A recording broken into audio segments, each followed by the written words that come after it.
কুরবানি তো আসে করেছিলেন, এই তো কুরবানি আসছে। দেখেন এক দেশে সবাই কুরবানি দিতে থাকবে, আমাদের দেশে তো কুরবানির প্রতিযোগিতা কে বেশি দামের দিতে পারি। সত্য না মিথ্যা বলেন? কিন্তু কথাটা এরকম ছিল না। কথাটা ছিল নিজের নফসকে, নিজের পশুর আত্মাকে আল্লাহর নামে কুরবানি করে তুমি আল্লাহর হয়ে যাও। পরিষ্কার না? পরিষ্কার না? তো আমরা তো পশুর আত্মারে কুরবানি দিই না, মানে নিজের নফসকে, নিজের ইচ্ছাকে আল্লাহ নামে কুরবানি দেওয়ার অভ্যাস তো আমাদের নাই। গরু কুরবানি দিলাম এটাই তো ভালো। কি পশু কুরবানির সাথে সাথে মনে মনে খেয়াল করবেন, দয়াময় আত্মার শুরুতে যে আমি পশু। আমরা কিন্তু উপরে সবাই মানুষ, আত্মার উপরে সবাই মানুষ না। আত্মার শুরুতে শিয়াল, কুকুর, বেড়া, বকরি, দুম্বা পশু। আল্লাহর সামনে দাঁড়িয়ে নিয়ত করুন, আল্লাহ আমার ভিতরের পশুটাকে তুমি কুরবানি করে আমাকে কবুল করে দাও, আমাকে মানুষ বানিয়ে দাও।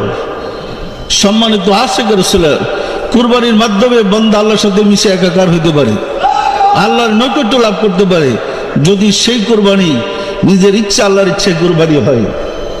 তাই কুরবানির সময় এইভাবে খেয়াল করতে হবে। বিভ্রান্তির শেষ নেই। আমাদের সমাজে বিভ্রান্তি এমন বেশি, আমরা গিয়া সেরা 7 জনের নাম লিখে নেই, কার কার নামে কুরবানি দিবেন। মানুষের নামে কুরবানি হয় না আল্লাহর নামে কুরবানি হয়? কথাটা ছিল 7 জনের পক্ষ থেকে আমি এই গরুটা আল্লাহর নামে কুরবানি দিলাম। কথাটা ছিল এই 7 জনের পক্ষ থেকে দুম্বা কুরবানি দিলাম, 7 জনের পক্ষ থেকে এই উট কুরবানি দিলাম। কিন্তু আমরা এখন সরাসরি 7 নামে, নিজের নাম, বাপের নাম, স্ত্রীর নাম, স্বামীর নাম মিলে, এটার জন্য ভুল হয় না। এক করে নাম দিয়া, এই নাম দিয়া বাইরে করছে বিধর্মীরা, যাতে আপনার কুরবানি আল্লাহর কাছে না পৌঁছে দিতে শিরকি হয়। আমরা যে নামাজ পড়ি, ইমামের কাছে তো লিস্টি দিলেন না যে আমাদের এই কজনের নামাজ কবুল করে নেন, বলছেন লিস্টি দেন কোনোদিন? রোজার সময় লিস্টি দেন এই কজন রোজা রাখছিলাম। তো কুরবানির সময় 7 নাম দেন কেন?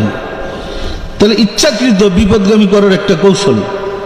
কথাটা হবে, আপনি যখন বাজারে গরু কিনতে গেছেন, কিসের জন্য গরু কিনবেন, কয়জনে কিনতেছেন, আল্লাহ জানে না? জানে না? যে না জানে তারা জানাইবার লাভ কি? সুতরাং আপনি কিনার আগে মালিক জানেন। বিসমিল্লাহ, আল্লাহু আকবার। আমাদের 7 জনের পক্ষ থেকে আল্লাহু আকবার। হে দয়াময় খোদা, তোমার নামে কুরবানি।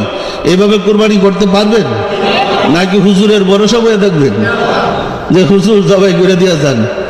জবাই করলে আপনার গরু হালালটা হারাম বানিয়ে ফেলবে। পরিষ্কার না? পরিষ্কার না? সম্মানিত আশিক রাসূলেরা, ধর্ম পরিষ্কার বুঝা শুনা করেন, এতে ফল পাবেন। না বুঝা হুজুগের ধর্মের কোনো মূল্য নেই। সঠিকভাবে ধর্ম পালন করতে হবে, করে দেখেন সঠিকভাবেই রেজাল্ট পাবেন। ইসলাম বাকির ধর্ম নয়, ইসলাম বাস্তবের সাথে সাথে সক্ষম আপনার সমস্যার সমাধান করতে। সুতরাং সামনে ঈদ আসতেছে, কুরবানি আসতেছে। কুরবানির সময় নিজের পক্ষ থেকে এবং 7 জনের পক্ষ থেকে আল্লাহর নামে কুরবানি করবেন, মনে থাকবে। আর কুরবানির সময় খেয়াল করবেন, হে দয়াময় খোদা, আমার ভিতরের পশুটাকে তুমি দয়া করে কুরবানি করে দাও। রাসূলের পর থেকে আজ পর্যন্ত প্রতি বৎসর একবার হজ আমাদের মাঝে ঘুরে আসে। আর সেই হজ 9 জিলহজ আরফাতের মাঠে অনুষ্ঠিত হয়। পৃথিবীর আর কোনো দেশে আরফাতের মাঠ নেই, হজের অনুষ্ঠান নেই। আছে? ইসলামী বিধান মতে 9 জিলহজ হজ আর 10 জিলহজ কুরবানি হয়ে থাকে।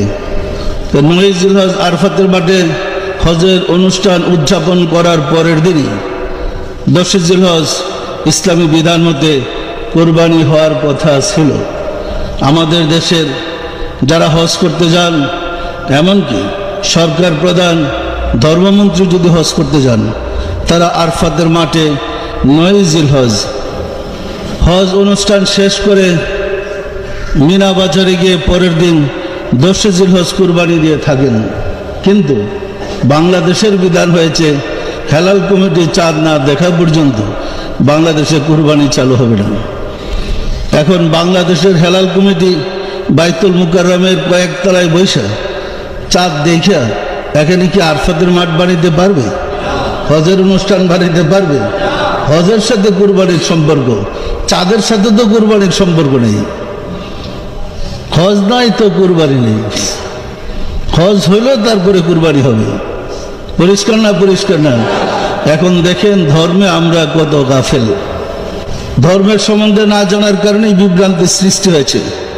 সম্মানিত আশেখ রাসূলেরা, ইসলাম পূর্ণাঙ্গ জীবন বিধান গলাবাজি করে মৌলবীরা বললেও ইসলাম পরিপূর্ণ জীবন বিধান তাদের কার্যে প্রমাণ হয় না।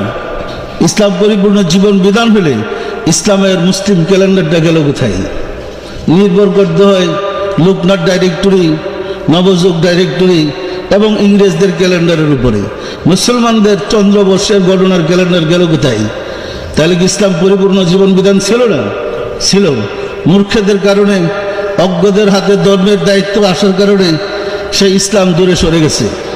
ঐক্যের ইসলাম বিচ্ছিন্ন হয়ে, ছিন্ন ভিন্ন হয়ে অসংখ্য মতপদের সৃষ্টি হয়েছে।